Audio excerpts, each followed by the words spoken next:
الله أكبر الله أكبر الله أكبر الله أكبر. الحمد لله وكفى والصلاة والسلام على سيد الرسل وخاتم الأنبياء. أما بعد فأعوذ بالله من الشيطان الرجيم. بسم الله الرحمن الرحيم. قل من يرزقكم من السماء والأرض أم من يملك السمع والأبصار ومن يخرج الحي من الميت ويخرج الميت من الحي ومن يدبر الأمر فسيقولون الله فقل أفلا تتقون. صدق الله مولانا العظيم. معزز سامعین و ناظرین، مشرکین کا عقیدہ تھا کہ ساری کائنات کا خالق اللہ تعالیٰ ہے، لیکن اللہ نے بہت سارے اختیارات بتوں کو بھی دے رکھے ہیں جو اللہ کے شریک ہیں، لہٰذا ان کو راضی رکھنے کے لیے ان کی عبادت کرنی چاہیے۔ اس آیت میں ان سے پوچھا گیا ہے کہ من یرزقکم من السماء والارض، کون ہے جو تمہیں آسمان اور زمین سے روزی دیتا ہے؟ کون تمہارے کانوں اور آنکھوں کا مالک ہے؟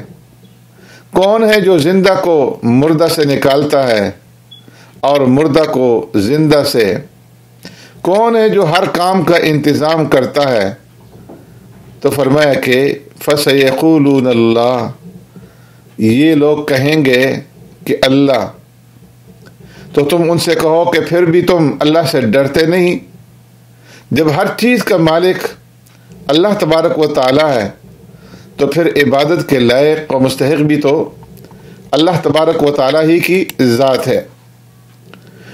فرمایا قرآن کی صداقت کے حوالے سے انہیں چیلنج کیا گیا ہے کہ اگر یہ انسانی کلام ہے تو تم بھی اس جیسی کوئی صورت بنا کر کے دکھلاؤ۔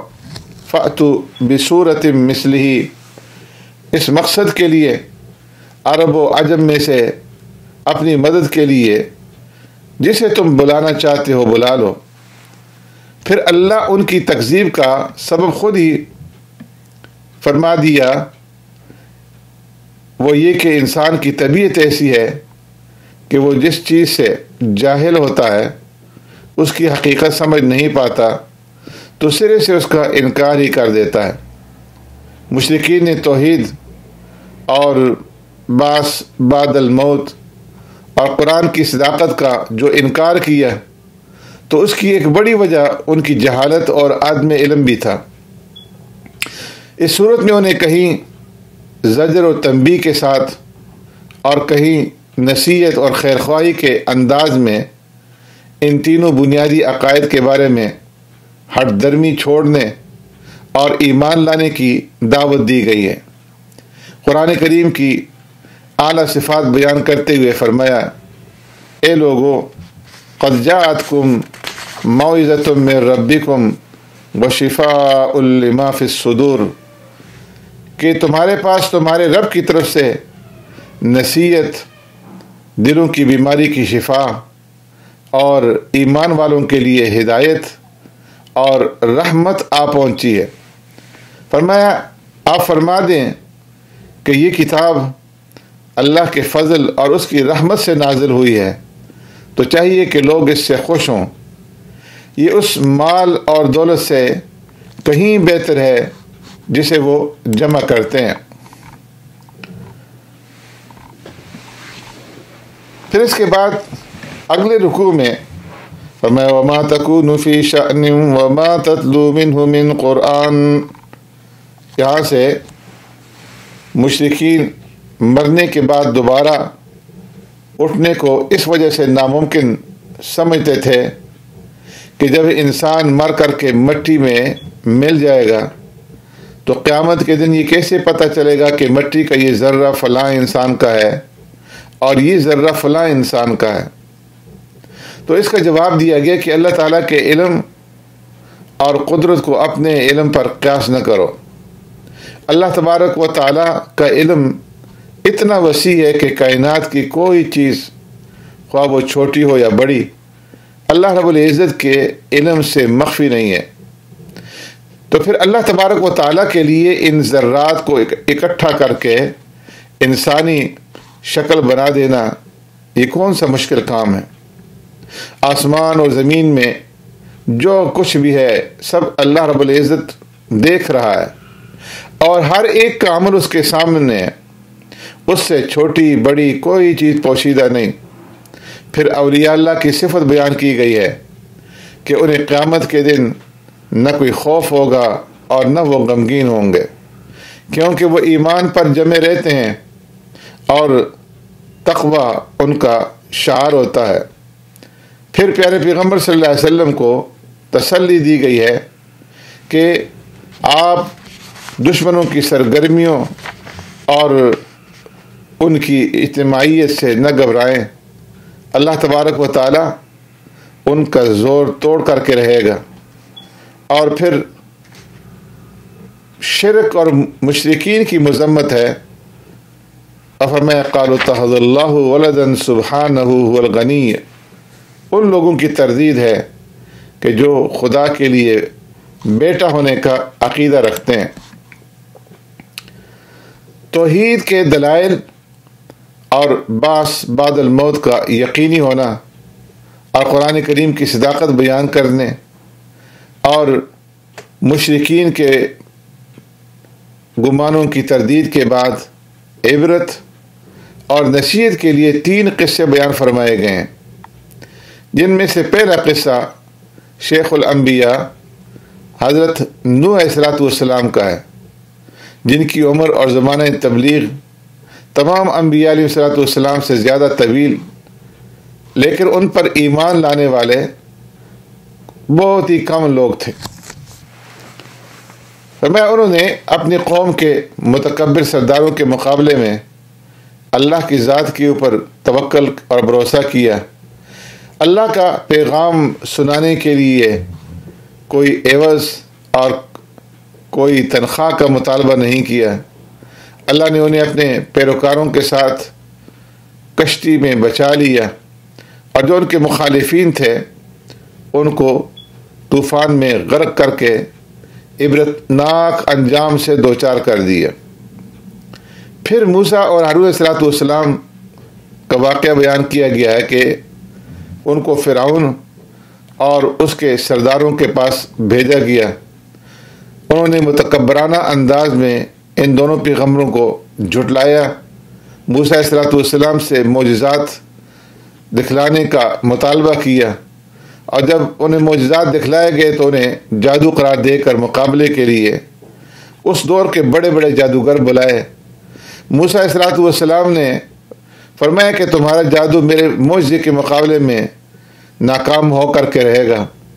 اور پھر موسیٰ علیہ السلام کی بد دعا کا ذکر ہے کہ انہوں نے ان کے لیے بد دعا کی، جس پر اللہ نے فرعون اور اس کے لشکریوں کو غرق کر دیا، اور فرعون نے غرق ہوتے ہوتے اس وقت یہ کہا کہ آمنت انہ لا الہ الا الذی آمنت به بنو اسرائیل وانا من المسلمین۔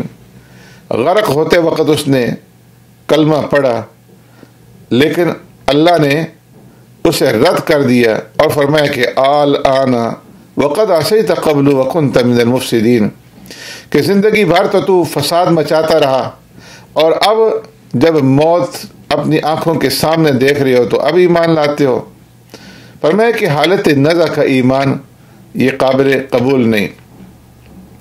البتہ اللہ تبارک و تعالیٰ نے فَالْيَوْمَ نُنَجِّيكَ بِبَدَنِكَ لِتَكُونَ لِمَنْ خَلْفَكَ آیَةً، انسانیت کی عبرت کے لیے فرعون کے جسد خاکی کو باقی رکھا تاکہ دنیا کو بتا دیا جائے کہ اتنا بڑا مقتدر اور متکبر بادشاہ کس طرح بے بس اور ذلت کی موت کا شکار ہوا۔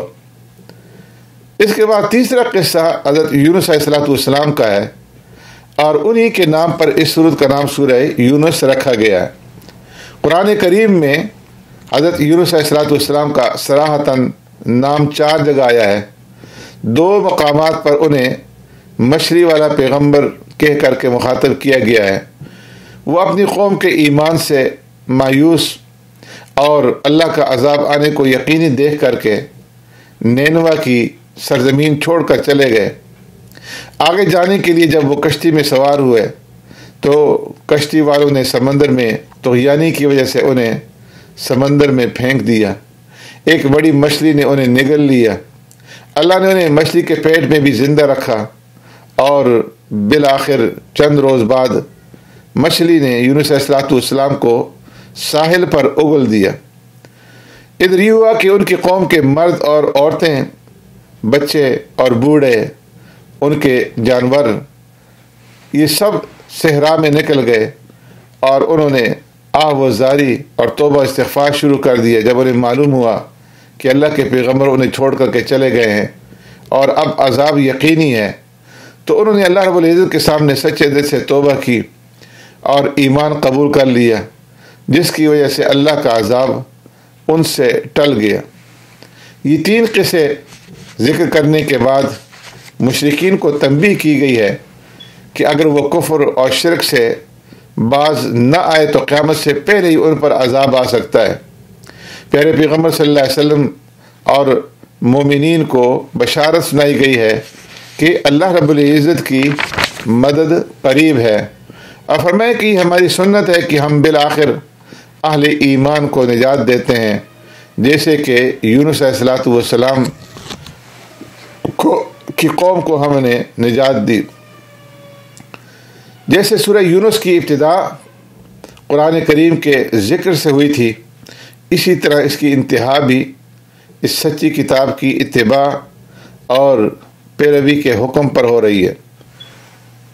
اللہ رب العزت فرما رہے ہیں کہ اے محبوب صلی اللہ علیہ وسلم فرما دیجئے، یا ایھا الناس قد جاءکم الحق من ربکم فمن اہتدی فانما یہتدی لنفسہ۔